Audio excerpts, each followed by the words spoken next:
최고의 전략 이어가겠습니다. 교보증권 여의도지점 최성환 부장 나와 계십니다. 안녕하세요, 부장님. 네, 안녕하십니까. 네, 시장 한 주 평부터 듣겠습니다.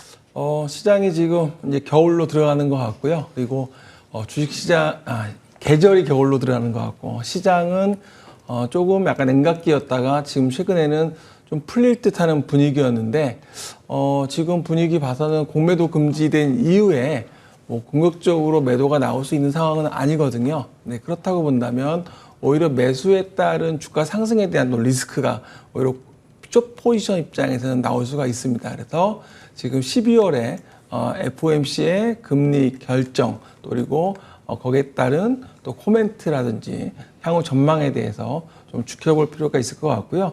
지금은 무엇보다도 지금 미국과 또 중국의 그런 여전히 그런 대결 구도잖아요. 여기서 또 어떻게 또 풀어나가는 부분도 좀 보셔야 될 것으로 보여집니다.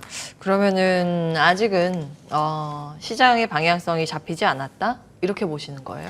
네, 공매도 금지 이후에 시장에 대한 하방은 잡아주고 있는 그런 상황인데 하단은 왔고. 상승에 대한 부분은 역시 기업들이 이제 3분기 실적, 어닝 시즌이 다 끝났고 이후에 이제 모멘텀을 찾는 그런 시간으로 좀 보여지거든요.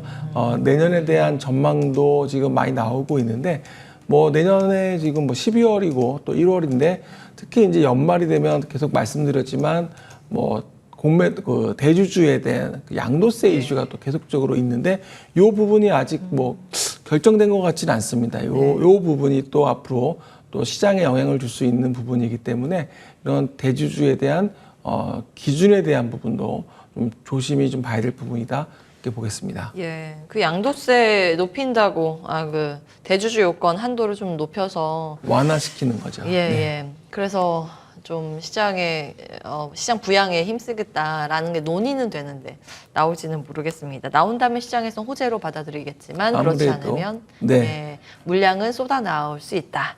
이런 점은 다 참고해 보시면 되겠고 AS 가겠습니다. 일단 10월 달이랑 11월 달 주신 종목들이 크레버스, 드림텍, 퓨런티어 대표적으로 이런 종목들인데 먼저 어떤 거부터 볼까요? 크레버스는 계속 말씀드리지만 배당 1,000원을 예상이 되는데요. 그 1,000원이라는 게 비과세라고 말씀을 드렸습니다. 그래서 이런 그 종합소득과세, 그러니까 이런 부분들에 있어서 좀 제외되어 있다. 그러니까 1,000원에 대해서 부담 없이 배당을 받을 수 있다는 점이 가장 큰 강점이고요.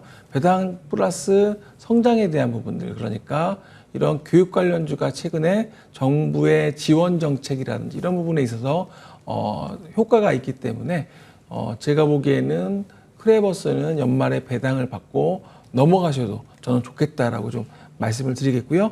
그리고 드림텍과 퓨런티어 역시 최근에 좀 주가 흐름이 좀 견조한 흐름을 보여주고 있는데 드림텍 같은 경우는 계속 말씀드렸지만 세 가지 3박자 그러니까 스마트폰, 헬스케어, 전장까지 세 가지를 모두 두루 갖추면서 시장에 지금 주목을 받고 있고 증권사들도 목표 주가 2만 원 제시하면서 계속 보고서가 나오고 있습니다. 그러니까 제가 보기에는 2만 원까지는 계속적인 트레이딩 관심이 필요하다 말씀을 드리겠고요. 그리고 퓨런티어 역시 시장에서는 최근에 견조한 흐름 보여주고 있습니다. 아무래도 시장에서 보는 관심들이 다 비슷한 것 같습니다. 그래서 퓨런티어에 대한 관심도 지속적으로 좀 필요하다라고 좀 말씀을 드리겠습니다. 예, AS 먼저 받아왔습니다. 오늘의 최고의 전략 유망주는 마이크로 디지털 준비를 하셨는데요. 예전에 한번 가지고 온 종목 아닌가요? 네, 마이크로 디지털이 최근에 좀 이슈가 좀 있어서 말씀을 좀 드리겠습니다. 그러니까 올해 미국 그러니까 글로벌 기업하고 MOU 체결을 했습니다.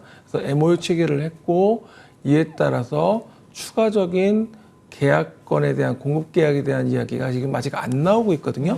근데 이 부분이 연말 내지 내년에 대한 기대감이 시장에 좀 있고요. 그러니까 그 글로벌 고객사하고 일회용 그 세포 배양기 및 배양액에 대한 그런 공급 기대감인데 현재 이쪽은 기술 난이도가 꽤 높기 때문에 현재 글로벌 기준으로 약 3개사, 3개사의 대기업만이 과점을 하고 있는 시장이거든요. 여기에서 동사가 글로벌 기업과 계약을 체결하게 된다면 예. 지금 회사에서 기대하는 거는 북미, 미국 지역에서만 MS 10% 그러니까 매출 기준으로 약 5천억 정도 보고 있거든요.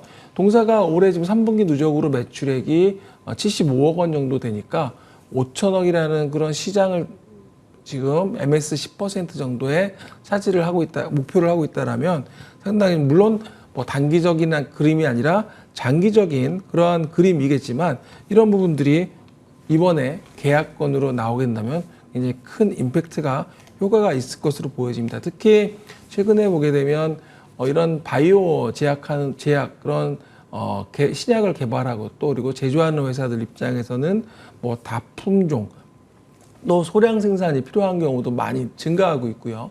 또한 기존에 이제 뭐 생산하고 했을 때 그거를 세척하고 쉬는 시간 없이 그러니까 한번 쓰고 버리면 되기 때문에 이런 부분들이 계속적으로 수요가 증가할 것이다. 그래서 지금 보면 뭐 지금 삼성바이오로직스뿐만 아니라 뭐 셀트리온 등등 이런 국내에 대한 기업들 뿐만 아니라 전 세계 지금 30개국 그러니까 60개 곳의 매출처가 지금 계속적으로 늘어나고 있다라고 좀 보고 있거든요. 그래서 이런 부분들이 향후에 시장이 커지고 또 여기에 맞춰서 동사의 기술력이 인정받는 부분들이 분명히 있기 때문에 제가 보기에는 지금 흥국증권이 목표 주가를 1,400원 제시를 하고 있는데 상당히 좀 충분히 그 이상도 가능해 보인다라고 좀 보고 있습니다. 네.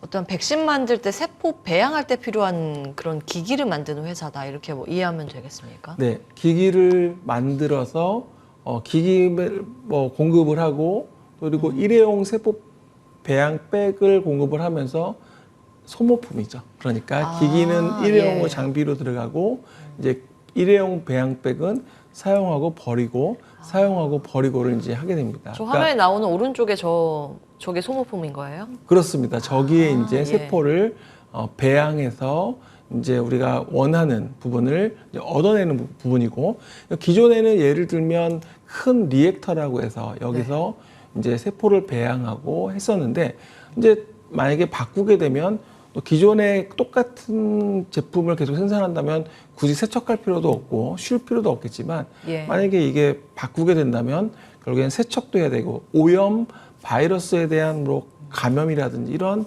부분에 상당히 리스크가 있기 때문에 이 부분을 제거한다고 보시면 좋을 것 같습니다. 사실 이게 바이오 소부장이라고 하죠. 네. 근데 우리나라가 이쪽이 취약한데 국산화를 시도하는 기업들이 조금씩 이제 나오고 있습니다. 특히 이제 코로나 이후에 조금 이런 움직임이 더 가속화되는 것 같은데 그 가운데 한 기업이라고 좀 이해하시면 좋을 것 같습니다. 마이크로 디지털 앞서 보신 이제 세포 배양 기계를 만드는 회사인데 기계에 소모품이 따라붙기 때문에 일회성만이 아니라 계속해서 수익이 찍히는 그런 기업이다. 이렇게 마무리하겠습니다. 흥국증권 목표가 1,400원 기억합니다. 교보증권 여의도지점 최성환 부장과 함께했습니다. 말씀 고맙습니다. 네, 고맙습니다. 예, 출발 성공 투자 오늘 준비된 순서는 여기까지입니다. 오늘 지수가 참 재미는 없죠. 보합에서 등락을 거듭하는 그런 정도의 움직임입니다. 코스피 보합이고요. 코스닥 지수는 아래로 갔다가 위로 올라갔다가 이럽니다. 수급 보시면 외국인들이 지금 선물에서도 그런데 현물 양시장에서도 모두 매도 우위입니다. 개인만 좀 사고 있는 상황이고 거래 대금도 좀 약하긴 하네요. 소강 상태. 예, 속된 표현으로 간보기 장세 뭐 이렇게 나타나는데 예, 개별 종목 좀 대응 전략을 좀 치밀하게 점검을 해보셔야겠습니다. 저희 내일 다시 인사드릴게요. 끝까지 시청해주신 여러분 고맙습니다.